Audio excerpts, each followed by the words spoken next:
السلام علیکم ورحمۃ اللہ وبرکاتہ۔ اعوذ باللہ من الشیطان الرجیم، بسم اللہ الرحمن الرحیم۔ وَلَقَدْ أَرْسَلْنَا نُوحًا إِلَىٰ قَوْمِهِ فلبث فيهم 1000 سنة إلا 50 عاما فأخذهم الطوفان وهم ظالمون۔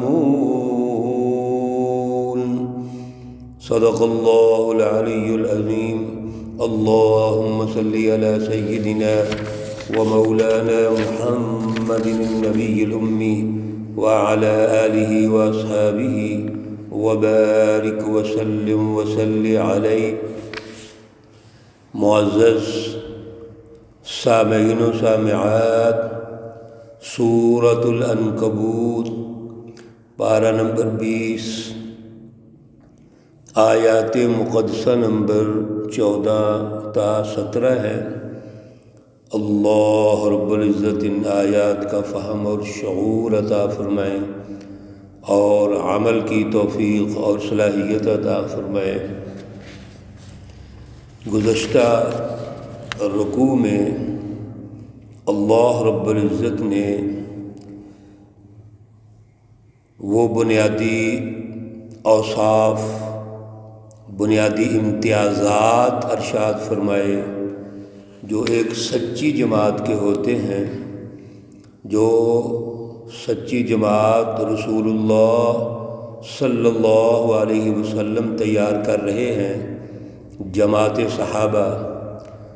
اس سچی جماعت کا جھوٹی جماعتوں، حزب الشیاطین اور طاغوتی جماعتوں کے ساتھ موازنہ کیا، تجزیہ ارشاد فرمایا، اور یہ اصول ارشاد فرما دیا کہ سچی جماعتوں کی آزمائش ضروری ہوتی ہے تاکہ جھوٹی جماعتیں یا جھوٹے لوگ واضح ہو جائیں۔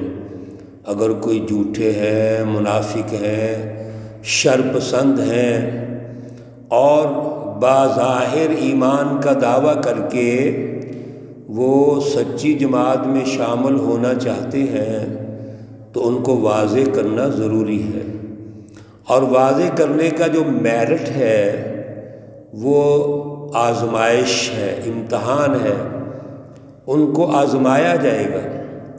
تو آزمانے سے پتہ چلے گا کہ یہ بندے قربانی دے سکتے ہیں، مال کی قربانی، جان کی قربانی کتنی دے سکتے ہیں، وقت کی قربانی اگر قربانی دے سکتے ہیں، اپنا تن من دھن وہ رسول اللہ صلی اللہ علیہ وسلم کے لیے قربان کرتے ہیں تو پھر یہ یقیناً سچی جماعت ہے۔ اس لیے اللہ رب العزت نے 2 دفعہ ارشاد فرما دیا کہ جھوٹوں کو بھی آزمایا جائے گا سچی جماعت کے ساتھ، اور مومنوں کے ساتھ منافقوں کو بھی آزمایا جائے گا، تاکہ جو جماعت آگے بڑھے وہ ہر اعتبار سے صاف ستھری ہو، اس میں کوئی کسی قسم کی ملاوٹ نہیں ہونی چاہیے۔ یہ جو ملاوٹ والی سوچ ہے یا نظریہ ہے جس کو ہم منافقت کہتے ہیں، اس نے تو ہر دور میں حزب اللہ کو نقصان پہنچایا ہے۔ دور حاضر میں بھی جو ہم نے ملاوٹ والے نظریات اختیار کر لیے ہیں، کچھ ہم لے لیتے ہیں اللہ تعالیٰ سے رہنمائی، جہاں سہولت کی چیزیں ہوتی ہیں، جہاں کو مشقت اور مشکل چیزیں ہوتی ہیں وہاں ہم چھوڑ دیتے ہیں، وہاں ہم شیطان اور شیطانی جماعتوں کے اعلی کار بن جاتے ہیں۔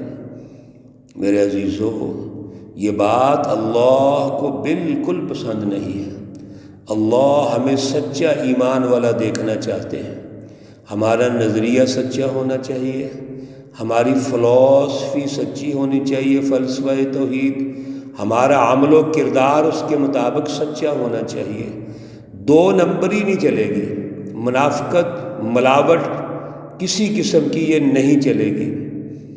اللہ رب العزت نے آج دو انبیاء علیہ السلام کا تعارف کروایا، لیکن مختصر تعارف کروایا، تفصیلات تو پیچھے سورہ ہود میں ہم پڑھ چکے ہیں، آپ میرے عزیز سن چکے ہیں، لیکن یہاں ان دونوں انبیاء کے تعارف کا مقصد صرف یہ ہے کہ جو سچی جماعت رسول اللہ صلی اللہ علیہ وسلم تشکیل دے رہے ہیں، اور اس سچی جماعت کو جو مشکلات آ رہی ہیں، پریشانیاں آ رہی ہیں، وہ ان انبیاء کو بھی آئی ہے۔ پھر ان انبیاء کا جو مشن ہے، اعلیٰ نظریہ ہے، وہ ایک ہی ہے۔ تمام انبیاء علیہ السلام کی سوچ، فلسفہ ایک ہی ہے، جس کو فلسفہ توحید کہا جاتا ہے۔ تو ان کی فلسفی ایک، جد و جہد ایک، ٹارگٹ ایک، اور اس میں جو تکلیفیں ان کو آئی ہیں وہ تمام سچی جماعتوں کو آتی ہیں، رسول اللہ صلی اللہ علیہ وسلم کو بھی آ رہی ہیں، آئیں گی، کیونکہ یہ مکی دور کی سورہ مبارکہ ہے۔ تو اصل میں تربیت ہو رہی ہے، صحابہ کرام کی تربیت ہو رہی ہے، سچی جماعت کی تربیت ہو رہی ہے، تاکہ جماعت سازی کے دور میں جو مشکلات، جو رکاوٹیں، پریشانیاں آ سکتی ہیں، ان کو سمجھا جائے اور پھر صبر و استقامت کے تحت ان کو فیس کیا جائے۔ تو پہلے اللہ کے نبی حضرت نوح علیہ السلام ہیں، وَلَقَدْ أَرْسَلْنَا نُوحًا، اور البتہ تحقیق ہم نے بھیجا نوح علیہ السلام کو إِلَىٰ قَوْمِهِ، وہ آپ کی قوم کی طرف آئے، اپنی قوم کی طرف، فَلَبِثَ فِيهِمْ أَلْفَ سَنَةٍ، آپ 1000 سال ان میں ٹھہرے، إِلَّا 50 عَامًا، مگر 50 سال نہیں، یعنی 950 سال، 950 سال نوح علیہ السلام وہاں ٹھہرتے ہیں اور دعوت و تبلیغ کرتے ہیں۔ 40 سال کی نبوت میں، 40 سال کی عمر میں آپ کو نبوت سے سرفراز فرمایا گیا، اور 950 سال آپ وہاں تبلیغ اور دعوت اور تربیت کے عمل میں گزارتے ہیں۔ لیکن قوم جب نہیں مانی، فَأَخَذَهُمُ الطُّوفَانُ، تو طوفان آیا، جس کو طوفان نوح کہتے ہیں، اور سورہ ہود میں تفصیلاً اس کا ذکر ہو چکا ہے۔ وَهُمْ ظَالِمُونَ، جب ان پر طوفان آیا تو وہ لوگ کیسے تھے؟ اللہ رب العزت نے اس قوم کا سٹیٹس بیان کیا کہ وہ ظالم تھے، ظلم کر رہے تھے۔ تو اللہ کا عذاب ظلم کی وجہ سے آتا ہے۔ جب قوم نہ سمجھی اور اللہ رب العزت کا بھی مذاق اڑانا شروع کر دیا، تو پھر اللہ کا عذاب آیا۔ فَأَنْجَيْنَاهُ، ہم نے آپ کو نجات دی، وَأَصْحَابَ السَّفِينَةِ، اور جو کشتی میں سوار تھے ان کو نجات دی، وَجَعَلْنَاهَا آیَةً لِلْعَالَمِينَ، اور ہم نے بنا دیا اس کشتی کو تمام جہان والوں کے لیے نشانی بنا دیا۔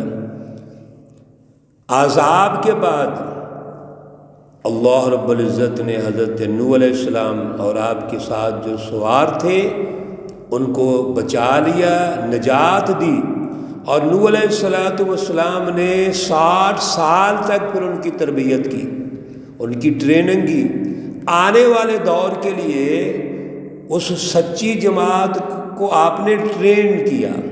جو اگلا دور شروع ہوتا ہے بعد والا، وہ یہاں سے دور شروع ہوتا ہے۔ اسی لیے مفسرین لکھتے ہیں کہ آپ کی جو کل عمر ہے 1050 برس تقریباً عمر ہے، 1500 سال۔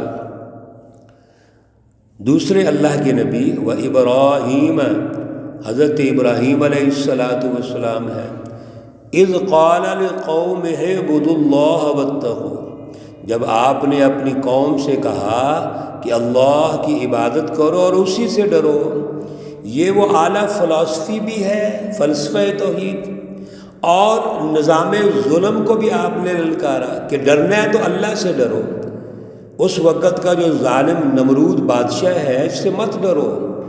ذالکم خیر لکم، یہ تمہارے لیے بہتر ہے، ان کنتم تعلمون، اگر تم سمجھتے ہو جانتے ہو یہ تمہارے لیے بہتر ہے۔ اور یاد رکھو انما تعبدون من دون اللہ، یقیناً جو تم عبادت کرتے ہو اللہ کے علاوہ اوثاناً بتوں کی، وتخلقون افکا، اور جھوٹی باتیں بناتے ہو، یعنی خیالات کی بنیاد پہ آگے عمارتیں تعمیر کرتے ہو، بتوں کی پوجا کرتے ہیں، وہم پرستی بت پرستی موجود ہے، اور نظریے کے اتنے کمزور ہیں کہ خیالات پر پورا سسٹم تشکیل دیتے ہیں۔ ان الذین تعبدون من دون اللہ، بے شک وہ لوگ جو اللہ کے علاوہ عبادت کرتے ہیں، لا یملکون لکم رزقا، تمہارے لیے کسی قسم کے وہ رزق کے مالک نہیں ہیں۔ کسی بت کو پوجتے ہو، نمرود کی پرستش کرتے ہو، اس کا خوف دل میں رکھا ہوا ہے، تو مقصد کیا ہے؟ رزق تلاش کرتے ہو نا ان سے، رزق کی چاہت ہے تمہیں، انفرادی رزق چاہتے ہو، مال و دولت چاہتے ہو، تو اللہ فرماتے ہیں فَابْتَغُوا عِنْدَ اللَّهِ الرِّزْقَ، اگر رزق ہی چاہیے تمہیں تو پھر اللہ سے تلاش کر لو، وَاعْبُدُوهُ، اسی کی عبادت کرو، وَاشْكُرُوا لَهُ، اور اسی کا شکریہ ادا کرو، إِلَيْهِ تُرْجَعُونَ، اسی کی طرف تم لوٹ کے جاؤ گے۔ اگر تمہیں رزق چاہیے، کچھ وسائل چاہیے، مال و دولت چاہیے، تو وہ تو اللہ کے پاس ہے۔ یہ بت جو ہاتھوں کے تراشے ہوئے ہیں یہ کیا کر سکتے ہیں؟ اور اگر نمرود ظالم بادشاہ اور اس کی حکمران پارٹی بھی موجود ہے تو وہ بھی تمہاری طرح انسان ہے، وہ بھی کچھ نہیں ہے۔ اس لیے اس اللہ کی عبادت کرو جو اصل میں رزق کا مالک ہے، وسائل کا مالک ہے، سب کچھ اسی کے پاس ہے۔ اور پھر بڑی اہم بات اللہ نے ارشاد فرمائی، اللہ سے رزق تلاش کرو، اللہ کی عبادت کرو، اس کا شکر ادا کرو، زبانی بھی، لسانی بھی، عملی بھی، تو اللہ رب العزت اور آپ کو دے دیں گے۔ اور یاد رکھیے آپ دنیا میں جتنا عرصہ بھی رہ لیں لیکن بالآخر اللہ کے پاس لوٹ کے جانا ہے، تو کیوں نہ آج اسی اللہ کی غلامی اختیار کر لیں جس کے پاس ہم نے لوٹ کے جانا ہے، جو مالک الناس ہے، الہ الناس ہے، رب الناس ہے، اسی کی عبادت کرو، اسی سے مانگو، اسی سے تعلق قائم کرو، تو سب کچھ اللہ تعالیٰ عطا فرمائیں گے۔ اللہ رب العزت ہمیں اعلیٰ شعور اور فلسفہ توحید پر استقامت عطا فرمائے۔ اللہ رب العزت تمام مرحومین و مرحومات کو جنت الفردوس میں اعلیٰ مقام عطا فرمائے۔ اللہ رب العزت تمام بیماروں کو شفائے کاملہ عاجلہ مستمرہ عطا فرمائے۔ ربنا تقبل منا انك انت السميع العليم وتب علينا انك انت التواب الرحيم، وصلى الله تعالى على النبي الأمي محمد وعلى آله وأصحابه أجمعين برحمتك يا أرحم الراحمين۔ السلام عليكم ورحمة الله وبركاته۔